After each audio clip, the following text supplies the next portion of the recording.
한국계 매기강 감독이 공동 연출한 영화 K-팝 데몬 헌터스. 공개 2주차부터 넷플릭스 시청 1위에 오르며 전 세계에서 인기를 얻고 있는 작품입니다. K-팝을 소재로 영화 곳곳에 한국 문화를 배치해 이른바 캐대현 붐을 일으키고 있습니다. 이재명 대통령이 이들 캐대현 열풍의 주역들과 만나 K-팝의 현재와 비전에 대해 이야기를 나눴습니다. 매기강 감독을 비롯해 캐대현 수록곡에 참여한 그룹 트와이스 멤버 등이 아리랑 국제방송에서 방영한 특별 프로그램 K-팝 더 넥스트 챕터에 출연해 이 대통령과 격이 없는 대화를 이어갔습니다. 이미 그때 그 고대 시대에도 이 한반도에 사는 사람들의 특징이 잘 놀고 표현 잘하고 즐겁고 이런 예술적인 문화적인 종족이었던 거예요. 김구 선생의 생전 소망인 정말 강한 문화의 힘을 가진 나라가 됐으면 좋겠다는 말을 전하기도 했습니다. 이 대통령은 이와 함께 문화예술 분야 정부 지원 정책의 필요성도 강조했습니다. 순수 예술, 문화 분야에도 가능한 새로운 상품이 있고 이런 것들을 지원하고 육성할 필요가 있다는 설명입니다. 이 대통령은 이와 함께 일본은 공연장이 꽤 잘 갖춰져 있지만 우리나라는 공연 시설이 그리 많지 않다며 대규모 공연장은 기존 시설을 변형해서라도 쓸 수 있게 하려고 생각 중이라고 말했습니다. 이 대통령은 아울러 가장 한국적인 것이 가장 세계적인 거라며 자신감을 갖길 당부하고 정부 문화산업 발전 전략에 대해서도 강조했습니다. KTV 이혜진입니다. 구윤철 경제부총리는 산업 경쟁력 강화 관계장관회의를 주재하고 석유화학산업 구조 개편을 논의했습니다. 구 부총리는 모두 발언을 통해 중국과 중동 등 글로벌 공급 과잉이 예고돼 왔다며 국내 업계는 과거 호황에 취해 오히려 설비를 증설했다고 평가했습니다. 특히 업계는 고부가 전환까지 실기하며 석유화학업계는 현재 큰 어려움에 직면했다고 덧붙였습니다. 지금 석유화학 산업이 직면한 과잉 공급 문제는 명약관화합니다. 하지만 국내 석유화학업계는 그동안 이 문제를 직시하지 못했습니다. 구 부총리는 위기 극복을 위해 과잉 설비 감축과 근본적 경쟁력 제고가 필요하다고 강조했습니다. 그러면서 구체적인 계획을 업계 스스로 마련해야 한다고 덧붙였습니다. 정부는 이를 위해 주요 10개 석유화학 기업과 사업 재편 협약을 체결했습니다. 연말까지 최대 370만 톤 규모의 설비 감축을 목표로 각 사별로 구체적인 사업 재편 계획을 제출할 계획입니다. 구 부총리는 업계에 당장 다음 달이라도 계획을 제출하겠다는 각오로 속도감 있게 임해줄 것을 당부했습니다. 정부도 산업부 중심으로 기업과 대주주의 자구 노력이 재편 계획에 포함될 수 있도록 업계와 밀착 소통을 약속했습니다. 또한 업계에서 제출한 사업 재편 계획에 대한 타당성과 기업들의 자구 노력을 종합 검토한 뒤 필요한 금융과 세제, R&D, 규제 완화 등을 마련해 뒷받침할 예정입니다. 반면 사업 재편을 미루거나 무임승차하는 기업에 대해서는 정부 지원 대상에서 배제하는 등 단호히 대처하겠다고 밝혔습니다. 민관이 합심해 석유화학 산업 재도약을 이뤄냅시다. 업계가 제출한 계획이 진정성 있다고 판단되면 규제 완화, 금융, 세제 등 종합 대책을 적기에 마련해 지원하겠습니다. 한편 구 부총리는 금융위에 채권 금융기관과 함께 재무 상황과 자구 노력 등에 대한 기업 모니터링을 강화하라고 주문했습니다. KTV 신국진입니다. 리튬이온 배터리의 핵심 소재인 양극재.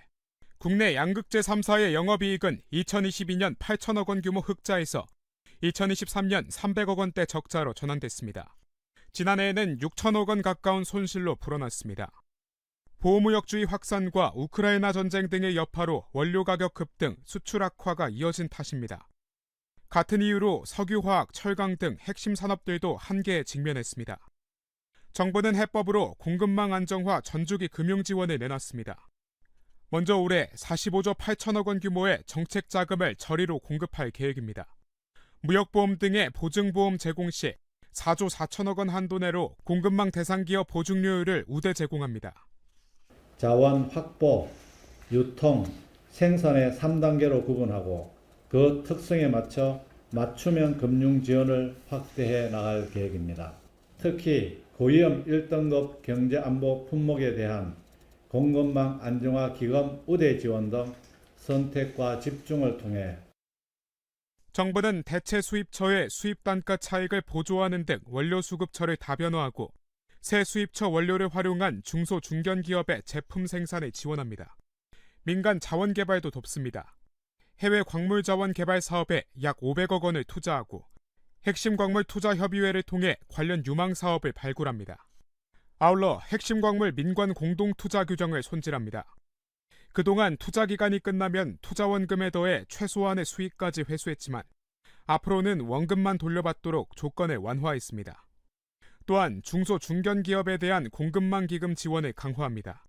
선도 사업자의 경우 국고채 수준에 준하는 초저리 자금을 지원합니다. 여신 한도가 부족한 중소 영세 기업에는 보증보험을 연계해 뒷받침합니다. 한편 정부는 현재 6개소인 해외 공동물류센터를 2032년까지 40곳으로 늘릴 계획입니다. 해외 항만 터미널 지분과 운영권 확보에도 공공자금을 투입합니다. KTV 조태영입니다. 조선중앙통신은 북한 김여정 노동당 부부장이 외무성 주요 국장들과의 협의회에서 한국 정부의 기만적인 유화 공세와 이중적 성격을 신랄히 비판했다고 보도했습니다. 통신에 따르면 김 부부장은 이재명 정부 이후 남북관계 개선을 위한 진지한 노력을 언급하면서도 대결 본심을 평화의 꽃보자기로 감싼다고 해도 자루 속의 송곳은 감출 수 없다고 비난했습니다. 이재명 정부의 한반도 평화 조치들에 대해선 평화 신용이라고 폄훼하며 남북관계가 되돌려지지 않는 책임을 자신들에게 넘겨씌우자는 고약한 속셈이라고 주장했습니다. 북한은 김여정 부부장을 통해 이재명 정부의 대북전단 살포와 확성기 방송 금지 등 한반도 평화 정책을 평가 절하하는 메시지를 내고 있습니다. 지난 7월 28일과 8월 14일 담화에 이어 이번이 세 번째입니다. 다만 세 번 모두 북한 주민들이 보는 노동신문에는 실리지 않았습니다. 대통령실은 진정성 있는 노력을 왜곡하고 있는 것에 대해 유감을 표했습니다. 이재명 정부의 한반도 평화를 위한 선제적 조치들은 일방의 이익이나 누구를 의식한 행보가 아니라 남과 북 모두의 안정과 번영을 위한 것이라고 밝혔습니다. 이어 정부는 적대와 대결의 시대를 뒤로하고 상호 신뢰를 회복해 한반도 평화 공존과 공동성장의 새 시대를 반드시 열어나가고자 한다고 말했습니다. 광복 80주년인 올해가 대립과 적대의 시대를 끝내고 평화 공존과 공동성장의 한반도 새 시대를 함께 열어갈 적기라고 생각합니다.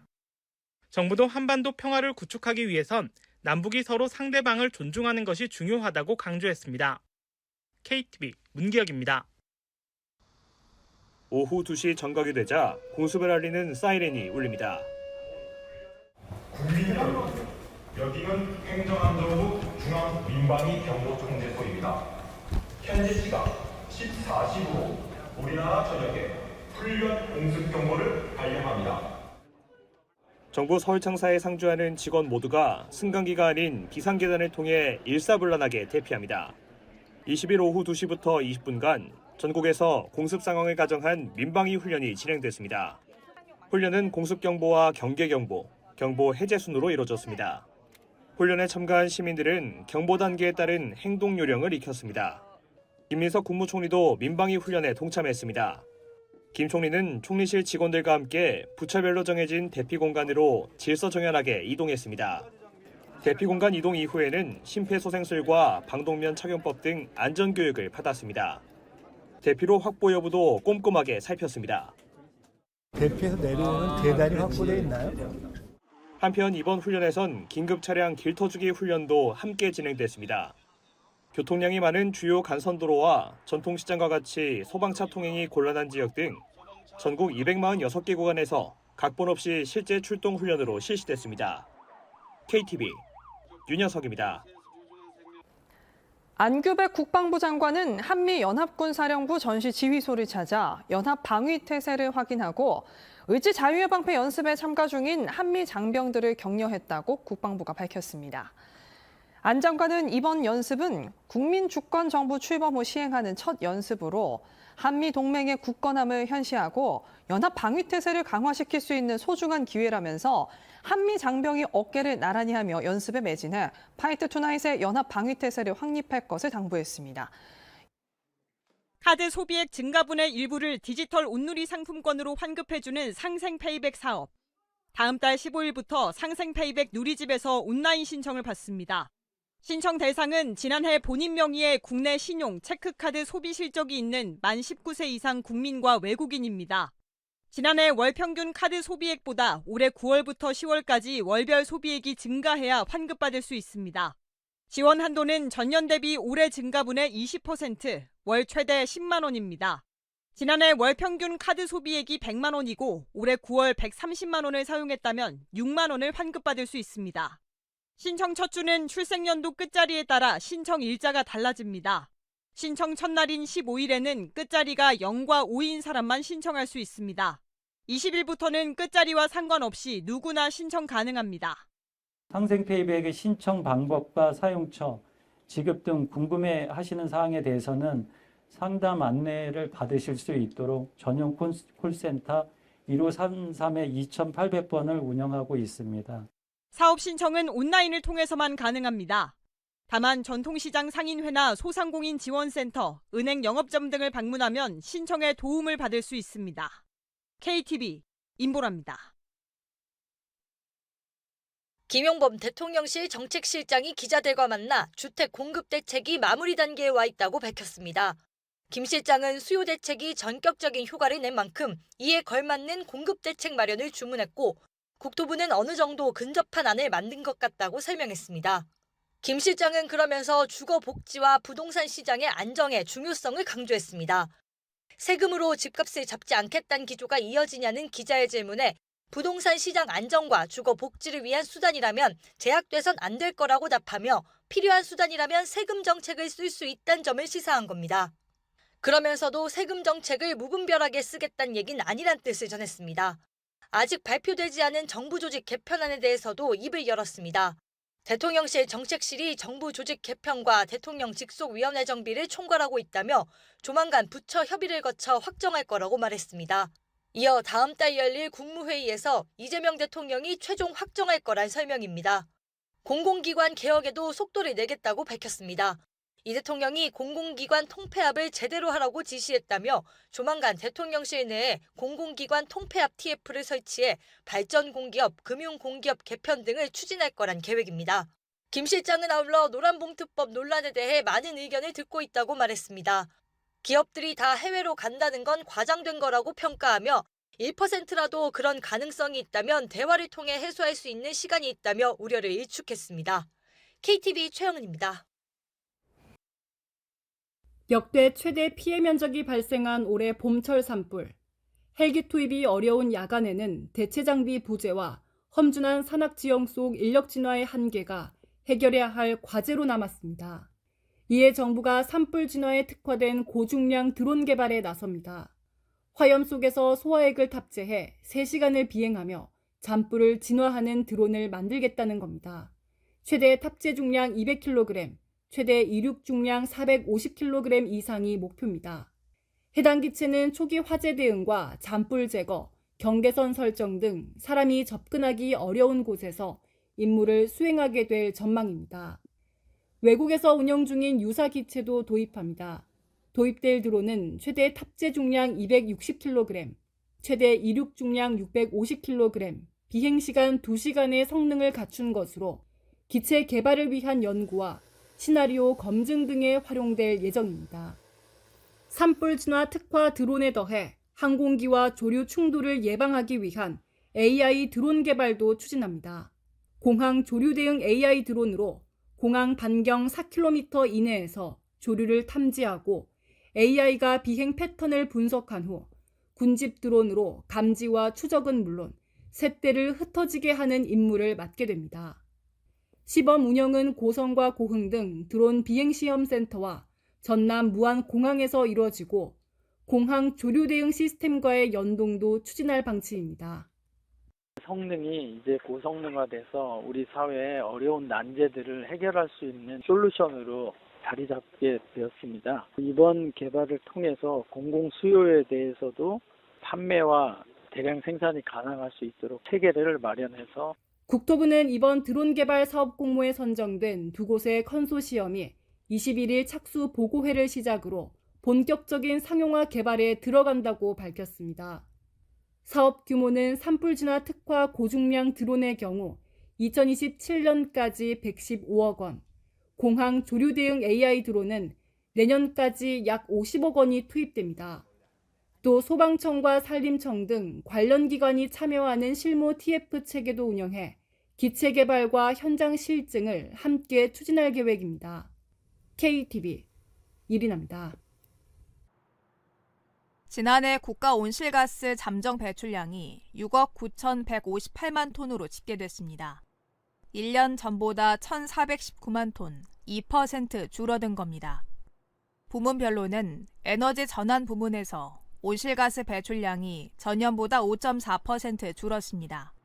석탄 발전량이 9.6% 줄어들고 재생에너지, 원전의 발전량은 각각 8.6%, 4.6% 증가한 영향으로 풀이됩니다. 반면 산업부문 온실가스 배출량은 2억 8,590만 톤으로 1년 전보다 0.5% 증가했습니다. 철강업종의 온실가스 배출량이 0.1% 줄어드는 데 그쳤고 석유화학의 경우 배출량이 4.4% 늘어난 영향으로 보입니다. 수송 부문의 경우 전기 수소차 등 무공해차 보급이 둔화해 온실가스 배출량은 0.4% 줄었습니다.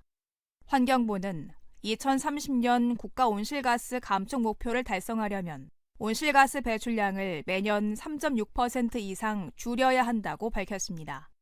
2030 NDC 달성하기 위해서는 앞으로 2억 200만 톤의 배출량을 감축해야 되는 상황입니다. 남아있는 기간 동안 그 총배출량 기준으로 해서 약 1억 2,700만 톤의 배출량을 감축해야 되고요. 이 수치가 매년 3.6% 이상의 배출량을 줄여야 되는 수준입니다. 더불어 최근 온실가스 배출량이 감소세지만 경기 둔화와 평균 기온 상승 등 외부 요인 영향이 반영됐다며 재생에너지 대폭 확대 등 강도 높은 감축 노력이 필요하다고 강조했습니다. KTV 신경은입니다. 식품의약품안전처가 일반 식품을 다이어트에 효과 있는 건강기능식품, 비만 치료제 등으로 불법 광고에 판매한 업체 대표들을 적발해 검찰에 넘겼습니다. 이들은 인플루언서 블로그, SNS를 통해 일반 식품을 비만 치료제인 위고비 등의 이름을 붙여 광고하고 식욕 억제제, 체지방 감소 등 의약품이나 건강기능식품처럼 부당 광고한 것으로 드러났습니다.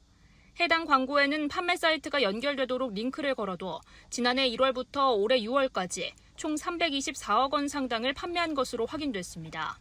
특히 이들은 개인 SNS에 특정 제품에 대한 후기를 작성하는 기능이 있다는 점을 이용해 인플루언서들에게 초강력 식욕 억제 등 광고 키워드를 전달하고 마치 체험 후기인 것처럼 게시하도록 했습니다. 현행법상 개인 SNS에 제품 후기를 작성할 수는 있지만 영업자가 판매 목적으로 허위, 과대 광고를 하는 건 불법입니다. 식약처는 소비자가 온라인에서 건강기능식품 등을 구매할 경우 부당 광고에 현혹되지 않도록 주의를 당부했습니다. 일반 식품을 다이어트에 효과가 있는 것처럼 광고하는 것은 불법이며 검증된 제품도 없습니다. 소비자들께서 광고를 보고 제품을 구매하실 때에는 인터넷 사이트 식품안전나라를 통해 그 효능 효과가 공인된 제품인지 확인하시고 구입하시기 바랍니다.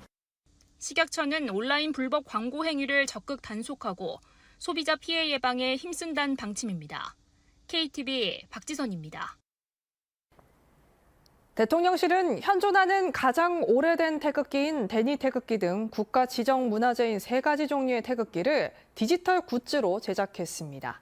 대통령실은 광복 80주년과 오는 25일 열릴 첫 한미 정상회담의 성공을 기원하며 이 같은 디지털 기념품을 제작했다고 밝혔습니다.